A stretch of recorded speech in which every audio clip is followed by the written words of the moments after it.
I'm Heather Demirci, founder of Superior Performance Physical Therapy in Newport Beach, California. Like many of my peers, I got into the profession after sustaining an injury. I was a competitive swimmer and had been in and out of physical therapy offices since I was 9 years old with shoulder injuries. Even though I was 9 and I didn't know the anatomy, I still knew my body. But I don't think the physical therapists really listened to me, and they just kind of put me in the box of swimmer shoulder injury. I think for this reason, I never really got better. It wasn't until I was 15 years old, unfortunately right before my first shoulder surgery, that I finally met a functional manual therapist.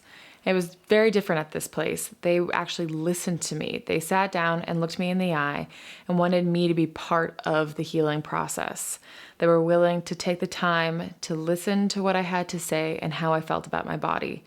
And they looked at it in a different way, they weren't only just looking at my shoulder, but they were also looking at my rib cage, at my pelvis, at my whole body.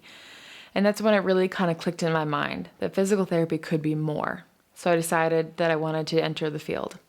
I went to Northeastern University in Boston, Massachusetts, where I got my doctorate. After that, I knew I wasn't ready just to be out treating patients. I wanted more mentorship time. So I joined a residency through the Institute of Physical Art to become a certified functional manual therapist. I completed my residency in 2012 under the tutelage of Dr. Brad Gilden in Greenwich, Connecticut. A couple more years of working, I decided I needed the next step forward. So I entered into the fellowship at IPA Manhattan under the tutelage of Dean Hazama.